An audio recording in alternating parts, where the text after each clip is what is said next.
시편 127편 1절에서 5절 말씀입니다. 여호와께서 집을 세우지 아니하시면 세우는 자의 수고가 헛되며 여호와께서 성을 지키지 아니하시면 파수꾼의 깨어 있음이 헛되도다. 너희가 일찍이 일어나고 늦게 누우며 수고의 떡을 먹음이 헛되도다. 그러므로 여호와께서 그의 사랑하시는 자에게는 잠을 주시는도다. 보라, 자식들은 여호와의 기업이요 태의 열매는 그의 상급이로다. 젊은 자의 자식은 장사의 수중의 화살 같으니 이것이 그의 화살통에 가득한 자는 복되도다. 그들이 성문에서 그들의 원수와談판할 때에 수치를 당하지 아니하리로다. 아멘. 하나님의 말씀입니다. 오늘 말씀의 제목, 우리 인생의 건축자는 하나님이십니다 라는 제목으로 하나님의 말씀 나누겠습니다. 먼저 1절 말씀입니다. 여호와께서 집을 세우지 아니하시면 세우는 자의 수고가 헛되며 여호와께서 성을 지키지 아니하시면 파수꾼의 깨어 있음이 헛되도다. 우리 믿는 자들은 사실 누구보다 열심으로 수고하고 노력하고 애쓰는 인생이 되어야 됩니다. 성경에서도 분명하게 게으른 자는 개미에게 가서 보고 배우라고 말하고, 좀 더 자자, 좀 더 졸자, 손을 모으고 좀 더 누워 있자 하면 빈궁이 강도같이 오며 곰핍이 군사같이 이르리라고 잠언 6장에서도 말씀하고 있습니다. 그런 의미에서 오늘 본문 1절의 말씀은 열심히 수고하고 노력하는 삶 자체를 무시하거나 폄하하는 내용이 아닙니다. 그보다는 하나님 없이 자기 힘과 지혜를 믿고 행하는 그런 모든 수고와 노력들이 헛된 것이다. 하나님을 배제하고 외면하고 하는 모든 인간적인 열심과 노력은 헛된 것이다 라는 것을 깨달으라는 경고의 말씀인 것입니다. 그래서 본문에 여호와께서 집을 세우지 않으시면 세우는 자의 수고가 헛되고 여호와께서 성을 지켜주시지 않으면 파수꾼의 깨어 있음이 헛되다라고 말씀한 것입니다. 결국 이 말은 우리가 하는 모든 일들, 이것이 헛된 결과로 끝나지 않으려면 창조주가 되시고 인생의 주관자가 되신 하나님께서 저와 여러분들과 함께 하여 주시고 도와주셔야만 그러한 인생이 될 수 있다는 뜻입니다. 사랑하는 여러분, 우리 모두는 세상을 살아가면서 너나 할 것 없이 누구나 수고하며 살아가는 것은 동일할 수 있습니다. 그렇지만 하나님과 함께 하지 않는 모든 해 아래에서의 수고는 헛되고 헛되니 모든 것이 헛된 인생이 되고 마는 것입니다. 여러분, 그렇기 때문에 여러분과 저의 수고가 헛된 것이 되지 않기 위해서 내 삶의 주인이 되신 하나님께 내 삶을 의탁하고 참된 평안과 안식을 누릴 수 있어야 되는 것입니다. 세상은 우리에게 쉴 틈을 주려 하지 않습니다. 기계처럼 계속해서 돌리고 또 돌려서 그렇게 망가지고 부서지도록 만드는 것이 어쩌면 세상입니다. 이러한 쉼없는 삶의 고단함은 그런데 고대 이스라엘, 그때나 지금이나 사실 별반 차이가 없을 정도로 세상은 우리를 계속해서 옥죄어 옵니다. 그런데 하나님께 의지하고 맡기는 인생은 어떨까요? 하나님께서 바로 세상이 줄 수 없는 평강과 참된 안식을 주신다라고 말씀합니다. 그래서 2절 하반절에서도 여호와께서는 그의 사랑하시는 자에게 잠을 주신다라고 말씀하시는 것입니다. 하나님의 사랑을 받는 자로 살게 되면 진정한 쉼과 안식이 이 땅에서도 있게 되는, 누리게 되는 그런 복된 삶을 살아가게 되는 것입니다.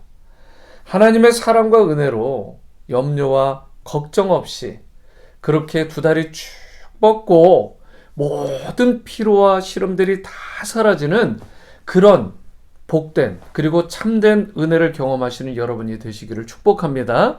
그분의 사랑을 입고 또 쉼을 얻으면서 여러분이 수고한 노력에 대해서 보상이 충만하기 많은 그런 성도가 되시기를 축복합니다. 3절 말씀입니다. 보라, 자식은 여호와의 기업이요 태의 열매는 그의 상급이로다. 자식들은 하나님이 주신 기업이고 유산이 되는 것입니다. 이 말은 하나님이 선물로 우리에게 주신 것이긴 하지만 또 이 자녀의 진정한 소유권이야말로 하나님께 있는 것이다. 왜 그렇죠? 보라, 자식들은 여호와, 나 여호와 하나님의 기업이다라고 말씀하셨기 때문에 그렇습니다. 여러분, 자식은 우리가 함부로 해서는 안 될 바로 하나님의 형상이 되고 그렇기 때문에 하나님의 소유요 기업이 되는 것이죠. 그 부모는 그래서 그 생명을 위해서 정말 최선의 노력과 정성을 다해야 되고 우리 자녀들의 생명뿐만 아니라 자녀들의 모든 영적인 건강들을 위해 최선을 다해 양육해야 되는 것입니다. 그래서 잠언 22장 6절에서도 이렇게 말씀합니다. 마땅히 행할 길을 아이에게 가르치라. 그리하면 늙어도 그것을 떠나지 않을 것이다. 부모는 자녀에게 하나님의 말씀으로 가르치고 잘 양육을 해야 됩니다. 그래서 신앙의 유산이 그 유업이 자녀에게까지 잘 전수될 수 있도록 그래서 그 자녀대로만 끝나는 것이 아니라 또 그 자녀의 자녀까지 그 믿음의 명문가를 계속해서 이루어서 주님의 기쁨이 되는 그러한 인생들이 될 수 있도록 우리 아비로서 어미로서 최선의 경주를 자녀들을 위해 할 수 있어야 되는 것입니다. 우리는 때로 2절에 나오는 수고의 떡을 자녀보다 가족보다 더 소중하게 생각하는 경향이 있습니다. 하지만 어떤 것이 더 중요하고 소중한지 성경 말씀을 봐도 그렇고 세상의 이치를 봐도 그렇고 너무나 분명하고 확실한 것입니다. 그러므로 세상의 떡을 구하다 자녀의 생명, 가족의 영혼을 놓치는 일이 결단코 있어서는 안 될 것입니다. 성경을 자주 보면 우리가 성경에서 강조되는 건 버려라, 따라라, 무언가를 버리고 주님을 따르라, 주님의 말씀에 순종해라라는 경고의 말씀들이 자주 등장합니다. 지금 행여나 내가 너무나 바쁘다는 핑계로 하나님과의 충만한 관계를 맺지 못하고 기쁨을 누리지 못하는 것, 여러분 그런 인생을 살아가게 된다면 우리가 헛되고 그리고 잘못된 것들을 버리고 주님께 더욱더 가까이 나가는 그런 지혜로운 여러분과 저의 인생이 되어야 될 줄 믿습니다. 하나님이 도와주시지 않으면 아무리 저와 여러분들이 애를 쓰고 수고를 해도 그 모든 수고는 결단코 결국은 헛된 물거품이 되어서 사라지고 말기 때문에 그렇습니다. 뿐만 아니라 여러분 너무 바쁘다는 핑계로 우리 자녀들과 가족들과 하나님에 대해서 또 말씀에 대해서 나누는 시간을 갖지 못한다면 그런 것이 정말 어려운 지경에 있다면 결국 우리의 인생은 헛되고 실패한 인생이 될 수밖에 없는 것입니다.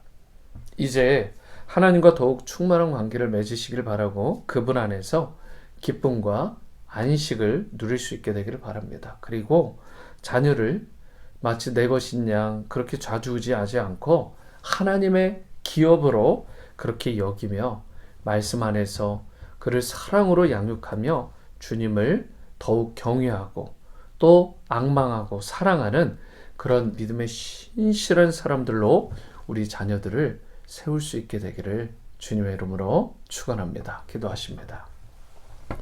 사랑과 은혜 주님, 주님께서 함께 하시지 않으면 우리가 가지고 또 우리가 수고하는 모든 것들이 헛된 것뿐임을 고백합니다. 우리가 땀 흘리고 노력한 것, 거기에 걸맞는 그런 복된 인생이 되기 위해서라도 더욱더 주님을 의지하고 우리 자녀들은 더욱더 주님을 경외하고 사랑하는 자로 세우고 그리하여 하나님이 기뻐하시는 신앙의 명문가가 될 수 있도록 하나님 부디 우리를 긍휼히 여기시고 은총을 베풀어 주시옵소서. 오늘 이 시간에도 정말 세상에서 줄 수 없는 안식과 평강 주시기를 원하는 주님만 의지하오니 우리가 이 땅을 살아가면서 정말 주님이 주시는 쉼과 평강과 안식 가운데 늘 기쁨으로 살아가는 모든 오늘의 성도들 또 우리의 자녀들 다 되어지게 도와주시옵소서. 예수님의 이름으로 기도드립니다. 아멘.